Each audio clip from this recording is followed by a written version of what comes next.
Good morning, everybody. Welcome to this episode of Get Out and Explore with John.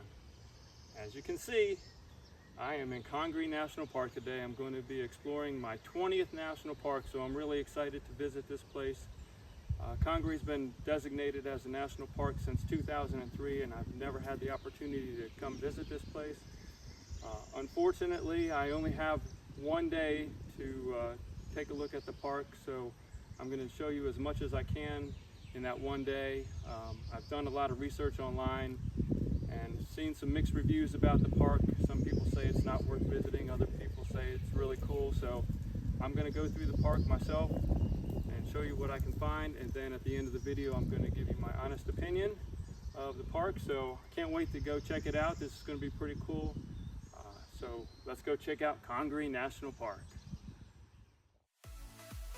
Located 20 miles southeast of South Carolina's capital city of Columbia, Congaree National Park is one of the few national parks with no entry fee. It consists of over 26,000 acres of old-growth bottomland hardwood forest and preserves the largest tract of this type of forest left in the United States. Although it is referred to as a swamp, it is largely a bottomland forest subject to periodic inundation by floodwaters. On average, the park floods 10 times a year, mostly in the late winter and early spring, temporarily closing many of the trails.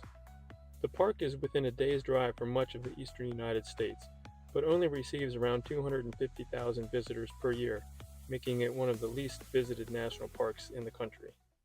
Leaving the parking lot now, heading over to the visitor center. That's where we're going to start our visit to the park today. But before I got out of the car, I applied sunscreen and bug spray because the bugs were already flying around just outside of the car when I pulled into the parking spot. So I'm just going to let you know that if you're going to visit Congaree in the summer, which I'm doing here in June, make sure you bring plenty of bug spray, sunscreen, and water. So I think we're going to need all of that today. So let's go on up to the visitor center and check it out, and then we'll get out onto the trails. All right, one last thing. I'm walking up to the visitor center, and there's a sign right here as you come up the path that says, if you are going to be applying insect repellent of any kind, please apply it in the parking lot to help protect the firefly habitat. Apparently you're allowed to bring your dog to the park.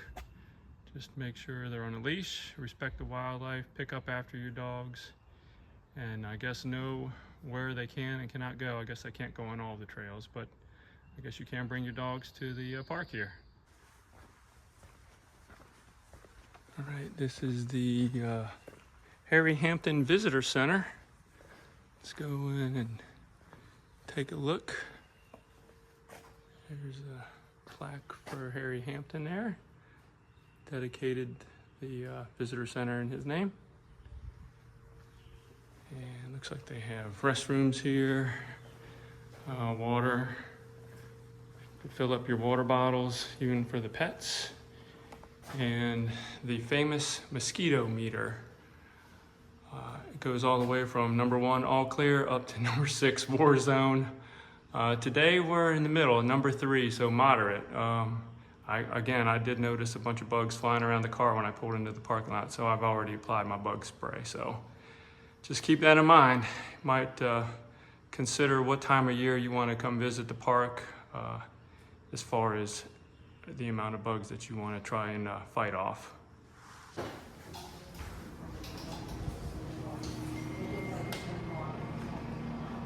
All right, here in the visitor center, they got a little small gift shop and some displays and a little bit of information about the watershed area and some of the native animals that you might see out on the trail.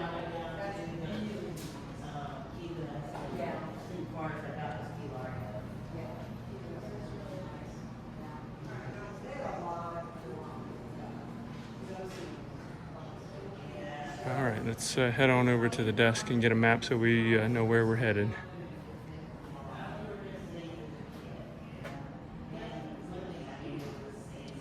All right, here's a little bit of information about Harry Hampton, who the visitor center is named after.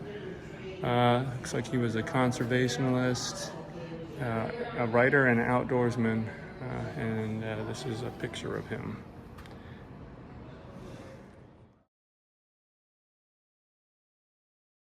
Here's another little display in the visitor center of some of the early settlers and the logging that they did at the park.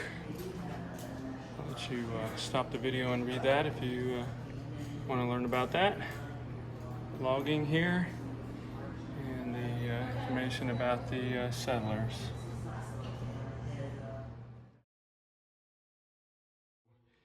I just finished talking with the ranger at the visitor center, and the plan is we're going to leave from the visitor center here to the boardwalk trail about halfway down, and then we're going to connect onto the Sims Trail and go over to Wise Lake. At that point, then we're going to get on the Oak Ridge Trail, which loops around the entire opposite side of the floodplain, and then we'll connect back up here at the Weston Lake Trail, and then make our way back over to Weston Lake, and then complete the boardwalk back to the visitor center. It's about a 7-mile loop, she told me, so it's going to take a few hours, but can't wait to get out there and check it out. Well, I'm standing right behind the visitor center here. This is the entrance to the boardwalk loop trail.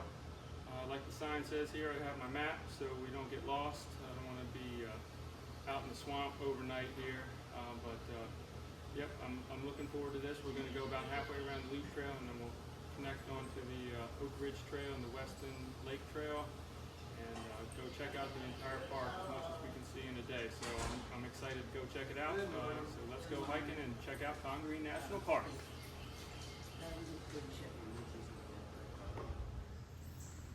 Visitors to Congaree can explore 25 miles of hiking trails or the 20-mile kayak trail along Cedar Creek, though most visitors to Congaree explore the park by hiking the elevated 2.4-mile boardwalk trail. Oh, this is a pretty nice boardwalk, and once you get back in here under the tree canopy, temperature cools off quite a bit. It's actually pretty comfortable back here, so maybe it won't be as bad after all. So let's keep on going, check it out. Hopefully we can see some wildlife. I hear a bunch of birds, so we'll see what we can find. Looks like there's some other trails down below, but we're going to stay on the boardwalk trail. So one thing that the ranger told me at the visitor center is along the boardwalk trail there are going to be 20 interpretive signs along the way.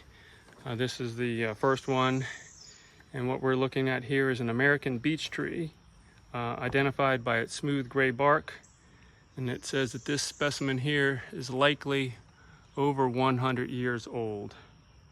The species was an important source of food in the floodplain for the American Indian and early settlers, as the beech nuts were collected and ground into flour for bread and meal cakes.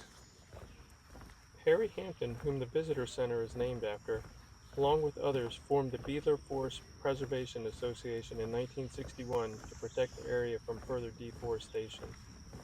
As a result of this advocacy, the Park Service established the area as a national monument in 1963. Further legislation by Senator Strom Thurmond in 1975 brought further advocacy for the creation of a national park, and Congress redesignated the Congaree Swamp National Monument to Congaree National Park in 2003, dropping the misleading word swamp from the name. Okay, it looks like they've put a couple of benches out here along the trail just to be able to stop and sit down, take a rest, and soak in some of the sights and sounds of the nature here at the park. Alright, so now we're down here almost at ground level, and if you look off to the side at the ground on either side of the trail, you'll notice this dark colored mud. This is a mixture of clay and old leaves. The mud is called dwarven muck and is up to 8 feet thick. It plays an important role in the health of the floodplain as it filters and traps pollution and turns pollutants into harmless compounds. By filtering the water, it helps keep the floodplain and the Congaree River clean. Here's something that I just saw that I learned at the visitor center. These little things that you see alongside the bald cypress trees are actually called knees, and they raise up. They're actually part of the root system for the trees, and they are very important as far as trying to stabilize the trees. It allows them to, you know, get air to the root system. So just an observation from walking along the trail here. I'm just pretty much surrounded by the mud. I don't see any water anywhere along here, so they must not have had any rain for quite some time. The floodplain must be really low, but I actually think that it would probably be even a little bit cooler if there was some water back in here, just to kind of give it a little bit more of a swampy feel. Right now, you really can't tell that you're in a floodplain, other than that they told you that at the visitor center, and you can see the muck and the mud, but there's really no water here that I have seen yet. So it's kind of unfortunate as far as I'm concerned. I'd like to see a little bit more of that, but I guess it just depends on what time of year you visit, whether you're going to see that or not. Okay, on this section of the trail right here, we've actually increased our elevation only a few inches, but in this area, just because of that elevation gain, this plant that we see right here is called a switch cane, and it dominates the forest floor in this area. It looks very similar to bamboo, but it's definitely an invasive plant of South Carolina.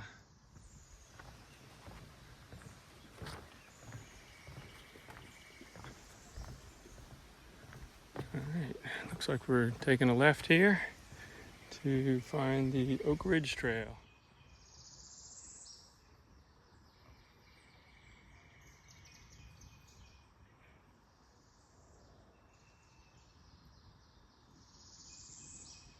I just decided to stop here and take a little break, get a drink, and kind of listen for any sounds out in the woods here. The ranger at the visitor center said if you're quiet, you might run across some deer or possibly wild boar out here. So I'm trying to be quiet and see if I can come across anything like that. That'd be pretty cool. So, but I don't think I can hang out too long, because as soon as you stop moving, the bugs start swarming. So we'll sit here for a minute or so, but then we're going to keep on going.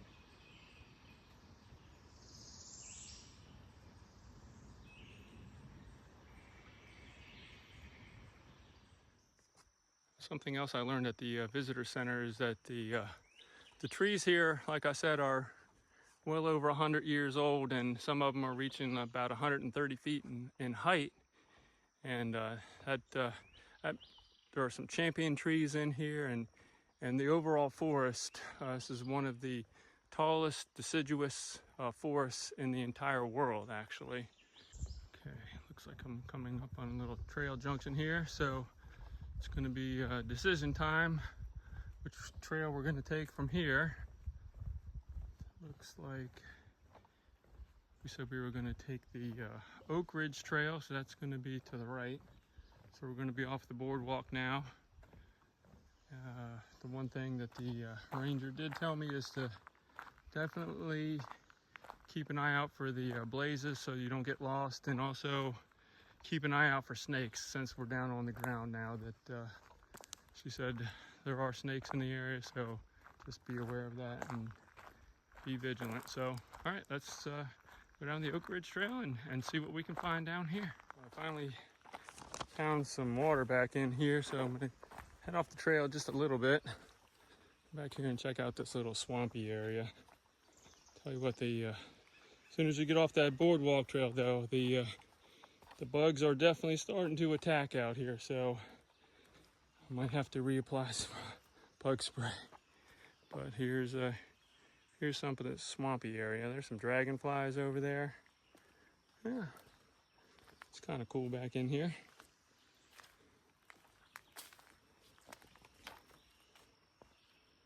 Yeah, this is more like what I was expecting. Pretty cool, big cypress trees. All right, can't stand still for too long. The bugs are definitely attacking. Cool little Spanish moss there. All right, let's get back on the trail and keep on going.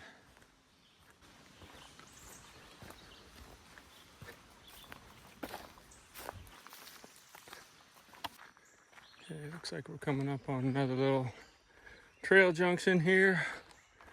Let's see, Weston Lake Loop Trail, and the Oak Ridge Trail, Wise Lake. That's the one we said we were gonna do. So we're gonna stick to the original plan. Oak Ridge Trail it is. Let's go check it out.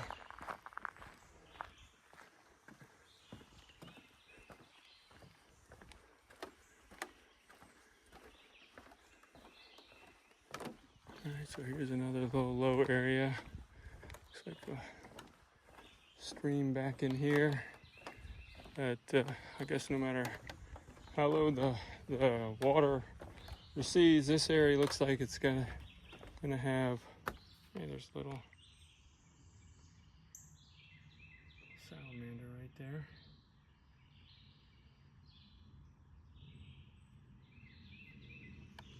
Sorry, got sidetracked. So yeah, it looks like this is going to have water in it, no matter what the conditions are. Pretty nasty looking murky water back in there, but sustains life for the animals. So, all right, so as soon as we came across that little bridge there, got another choice to make here. We're going to definitely be taking the Oak Ridge Trail, but we have a little spur trail over to Wise Lake. So I think we're going to take a little detour and check out Wise Lake. Don't know what's down here, but we're going to find out in a second.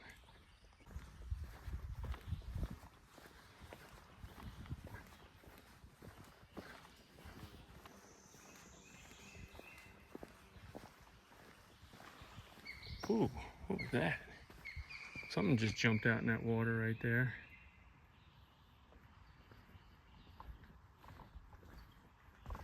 Pretty big, whatever it was.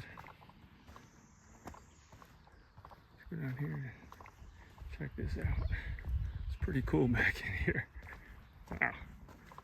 You can only make it down here when the water levels are low.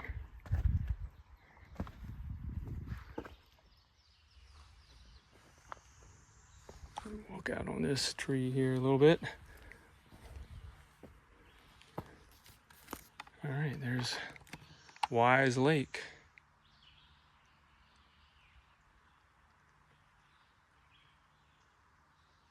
Pretty quiet back here. There's a little tree I just walked out on here. Gonna kind of walk along the shoreline this for a little bit here. See if we can see anything else. Wow, this is pretty cool back in here.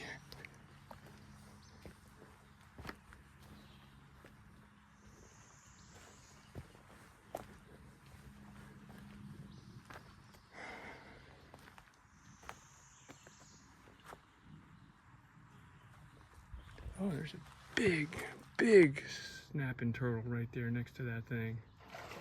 Ooh, something huge just jumped over there. That must be the turtles. Wow. Pretty cool.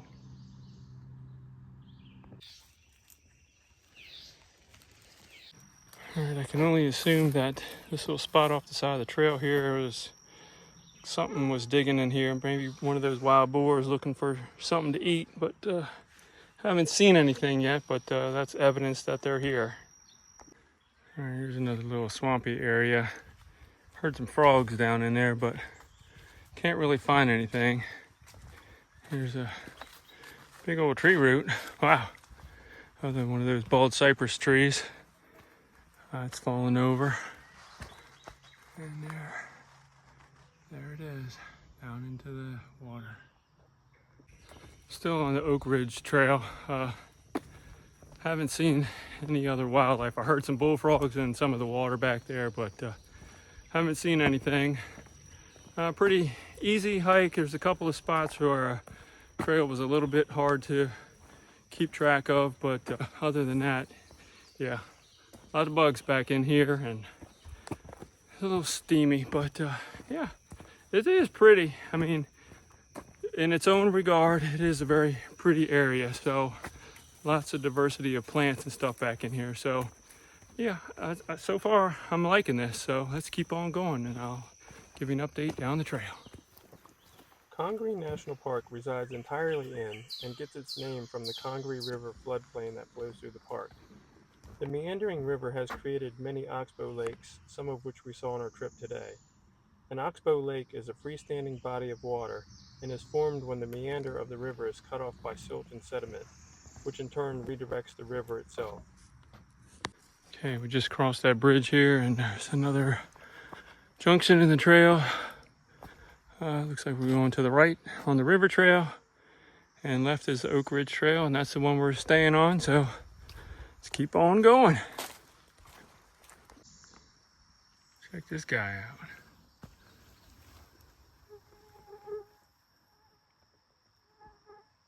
Not sure what he is. I'll try to look it up and let you know.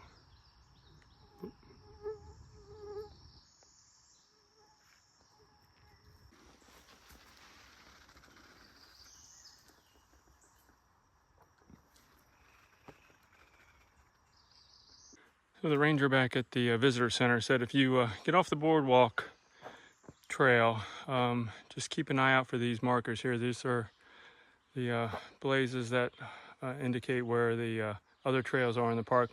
So far, it's mostly been pretty easy to follow the markers, but got off the trail one time. I was not using the All Trails app. I did download the maps, and the ranger even suggested doing that, but I was trying to conserve my camera battery, so I wasn't using the app. And I got off the trail a little bit. I had to turn the app on to find my way back to the trail. But if you just follow the white blazes here on the trail, on the trees, pretty easy to follow for the most part. So just keep that in mind if you're going to go off of the boardwalk trail. Congaree has one of the largest concentrations of champion trees in the world, with the tallest examples of 15 species found here. The lush trees growing in its floodplain are not only some of the tallest trees in the eastern U.S., they form one of the highest temperate deciduous forest canopies in the world, with an average height of over 100 feet.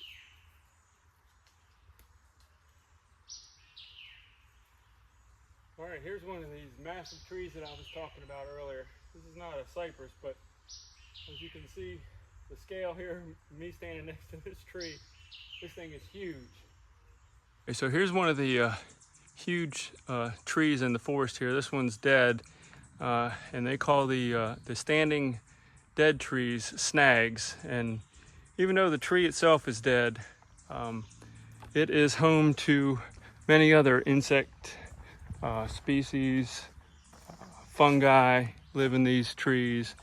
And if you look really closely, you can see the holes from the woodpeckers. And down at the bottom, you see all the pieces of bark and wood that have been pecked off from the woodpeckers. That's the result of them trying to get into the tree itself to get to the insects to feed off of. So it's pretty cool, little part of nature there.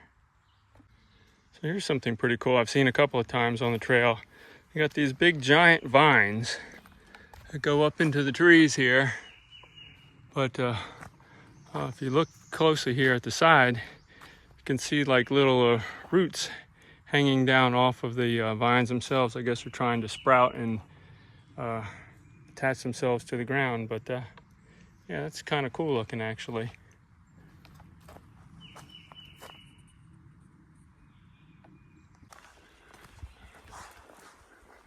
All right, here's some more swampy area. This is what I was hoping to see a bunch of out here.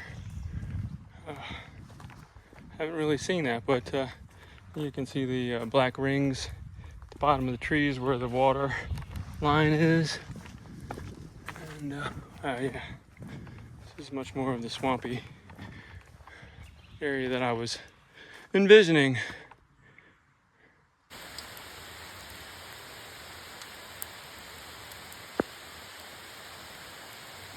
Well, surprise, surprise. They weren't calling for rain, but just started coming down pretty good here.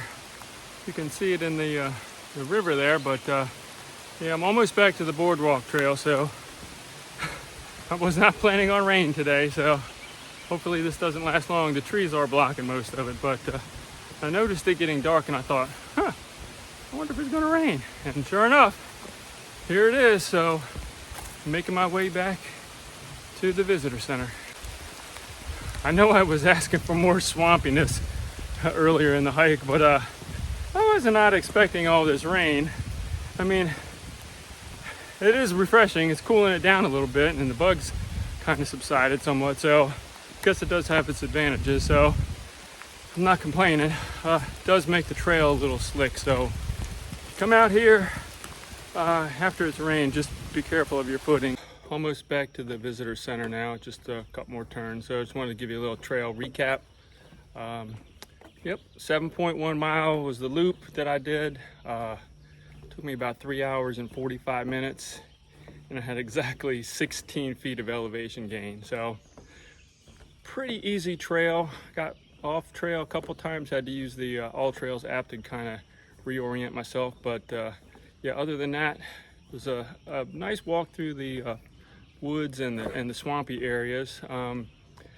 Guess, let's see, the temperature and the humidity weren't horrible, definitely bearable. I think I left the trailhead at 9:30, so it wasn't bad. The one thing that really was annoying was the bugs. And we saw on the meter at the visitor center, it was at a 3 today. If it was any worse than what it was, I definitely would have had to reapply bug repellent and maybe take my mosquito netting out that I had. But I didn't do that. It was just annoying because there was a couple spots that I really wanted to stop and kind of soak things in, and I really wasn't able to do that because of the bugs. They were just too annoying. But other than that, easy trail. I think most everything that you can see, you could see from the boardwalk trail, so I don't know that you needed to go on any of the other trails unless you just really wanted to get some seclusion. There was nobody else out on those trails. The boardwalk trail does have a number of people on it, but the other trails, I think I saw one other person on the trail. So I think that's going to do it for the trail recap today, and I'll give you a total conclusion at the end of the video as far as the what I think of the park itself. Every year in late May, Congaree comes alive with the synchronized firefly viewing event, as thousands of fireflies come together to put on a dazzling display where the male fireflies flash in unison in an attempt to find a mate. This can only be seen here in Congaree and 2 other places, Smoky Mountain National Park and the Allegheny National Forest in Pennsylvania. The event has become so popular that the Park Service has set up a lottery system for those who want to get a pass to witness this amazing natural phenomenon. If you're wanting to get a ticket, you need to check the National Park's website in early April to get registered. Okay, I just wanted to give you a little overview. They have 2 campgrounds here. Here's the parking lot, and there's some pit toilets right over here. And then just a short walk down this little trail. We got a number of different sites back in here. Not sure what they cost. I'll try to find some information for you and put it up on the screen, but it's going to all be primitive camping, tent camping back in here. There's no amenities, no water, no electric. So just keep that in mind. You do have the option to go camping here if you so desire. There's some more sites back in behind those trees there. So just wanted to let you know you do have that option. We'll just walk into sites 3 and 4 and let you take a look at the campsites. So it looks like got a couple of flat sites there for a tent. You get a picnic table, a little fire ring, and a place to hang a lantern. All right, guys, well, I think that's going to do it for the video. In conclusion, Congaree National Park, you're obviously not going to get any great vistas or overlooks like you would at some of the parks out west, like Yosemite or Rocky Mountain. But for what it is, it's a really cool park. Just do your research before you come here and know what you're getting into ahead of time. There's some cool stuff here. I didn't really see a lot of wildlife. Overall, I'm not sure that this area deserves the national park status that it gets. I think the national monument status is probably more realistic for this area. Nice, easy trails to hike, so you can take your kids, and it's going to be good for them. The bugs are a concern, but if you take bug spray and sunscreen, I think you'll be all right. Didn't really notice the sun a lot on the trail. You were in the trees, so most of the time you weren't really exposed to the sun, so that was a good thing. Even though it was a little muggy out after the rain, just keep that in mind. The weather definitely plays a factor in your visit here, but if you're in the area, I would definitely suggest at least spending a day here to kind of take a look at things.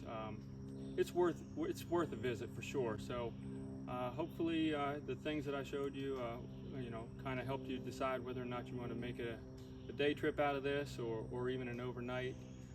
You saw that there's a campground here, 2 campgrounds. So if you wanted to spend the night, you could do that. But other than that, hopefully the information that I gave you was helpful, and maybe decide whether or not you want to visit Congaree. And so until next time, like I always say, you never know what you're going to see when you get out and explore with John. Y'all do a lot more just